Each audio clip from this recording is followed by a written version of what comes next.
warahmatullahi wabarakatuh. Halo teman-teman semuanya, kami dari kelompok 6 ingin mempresentasikan hasil diskusi kami mengenai mata kuliah pemahaman peserta didik dan pembelajarannya. Di sini kami akan mempresentasikan mengenai menjawab 2 soal di dalam LMS. Kami dari kelompok 6 memiliki ketua kelompok yang bernamakan Desta Eviranosa, kemudian anggota kelompok saya sendiri Sri Hidayanti, dilanjutkan dengan Erica Oktaviani, kemudian Irma Ayuwandari, Nabila Palupi, dan yang terakhir Gita Yolanda. Kami dari kelompok 6 akan mempresentasikan hasil dari diskusi kami mengenai menjawab 2 pertanyaan. Sekarang yang pertama untuk kasus pertama. Bayangkan jika Anda adalah seorang guru matematika di kelas 7. Saat ini Anda hendak menyampaikan materi mengenai matematika sosial, yakni mencari nilai rata-rata atau min.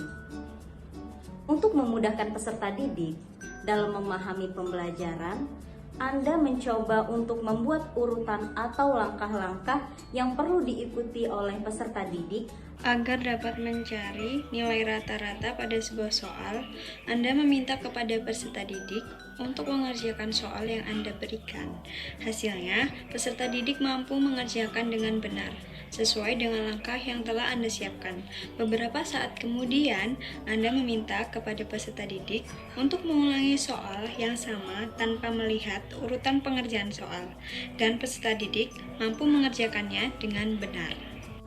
Kami akan menjawab pertanyaan dari kasus 1, yaitu faktor utama yang menyebabkan peserta didik mampu mengerjakan soal dengan baik tanpa melihat langkah-langkah atau tahapan yang sudah disajikan oleh guru, yaitu karena pembelajaran di dalam kelas sudah bermakna. Metode yang digunakan pada kasus 1 pun berbasis pembelajaran berbasis masalah, yaitu menggunakan model pembelajaran problem based learning. Pada penggunaan model pembelajaran problem based learning ini berkaitan dengan teori belajar, yaitu teori behavioristik. Saya akan melanjutkan jawaban dari kasus pertama, yaitu tentang teori yang berkaitan dengan kasus yang pertama. Menurut kami, teori yang berkaitan dengan kasus yang pertama adalah teori behavioristik. Teori behavioristik berfokus pada perubahan tingkah laku peserta didik sebagai hasil dari kegiatan pembelajaran yang disebabkan oleh adanya interaksi antara stimulus dan respon. Teori belajar ini juga menjelaskan tentang bahwa belajar merupakan perubahan perilaku yang mampu diamati, diukur, dan dinilai secara konkret. Dapat kita perhatikan dalam kasus yang pertama bahwa ketika guru memberikan tugas kepada peserta didik dan guru meminta kepada peserta didik untuk mengerjakannya tanpa melihat urutan pengerjaan soal. Kemudian peserta didik dapat mengerjakannya dengan baik. Itulah yang merupakan perubahan tingkah laku yang merupakan hasil dari kegiatan pembelajaran menurut teori behavioristik. Kemudian kasus yang kedua adalah Rina adalah seorang guru di kelas 1 SD. Sebagian besar peserta didiknya belum bisa berhitung dengan lancar. Rina sedang memikirkan cara yang sesuai untuk membantu peserta didik dalam menyelesaikan tantangan belajarnya. Pertanyaannya, menurut Anda, apa yang dapat Rina lakukan untuk membantu peserta didiknya sesuai dengan tahapan perkembangan usianya? Kemudian yang kedua, mengapa Anda menyarankan hal tersebut? Elaborasikan jawaban Anda dengan menyertakan teori yang berkaitan. Baiklah, saya akan menjawab pertanyaan dari kasus kedua, yaitu berdasarkan kasus 2 untuk membantu peserta didik di kelas 1 sekolah dasar yang sebagian besar peserta didiknya belum bisa berhitung dengan lancar sesuai dengan tahapan perkembangan usianya. Jika diamati dari tahap perkembangan peserta didik kelas 1 sekolah dasar, yaitu berkisar usia 6 sampai dengan 8 tahun. Rina sebagai guru sekolah dasar kelas 1 dapat membantu peserta didiknya yang belum lancar berhitung dengan menerapkan beberapa strategi yang sesuai dengan tahapan perkembangan usia peserta didik. Rina dapat mengajarkan konsep bilangan dasar, yaitu dengan Yang pertama, pengenalan bilangan 1 sampai 10, gunakan benda seperti mainan, alat peraga atau gambar yang membantu peserta didik memahami konsep bilangan. Ajak mereka untuk berhitung benda-benda tersebut menghubungkan dengan angka. Yang kedua adalah ada perbandingan dan pengurutan. Lakukan aktivitas yang melibatkan perbandingan dan pengurutan benda berdasarkan jumlah seperti siapa yang memiliki lebih banyak permen atau urutan boneka dari yang terkecil hingga terbesar. Selanjutnya ada penjumlahan dan pengurangan sederhana. Gunakan metode manipulatif seperti balok, kartu domino, atau garis bilangan yang membantu peserta didik memahami operasi matematika dasar. Baiklah, di sini saya akan melanjutkan jawaban dari pematerian sebelumnya, yaitu Rina dapat mendorong penggunaan strategi berhitung dengan cara yang pertama, berhitung menggunakan jari. Mengajarkan peserta didik dengan cara menghitung menggunakan jari, maka akan membantu mereka memvisualisasikan dan memahami konsep bilangan. Yang kedua, membuat gambar. Peserta didik dengan didorong untuk membuat gambar atau diagram guna membantu mereka dalam penyelesaian masalah matematikanya.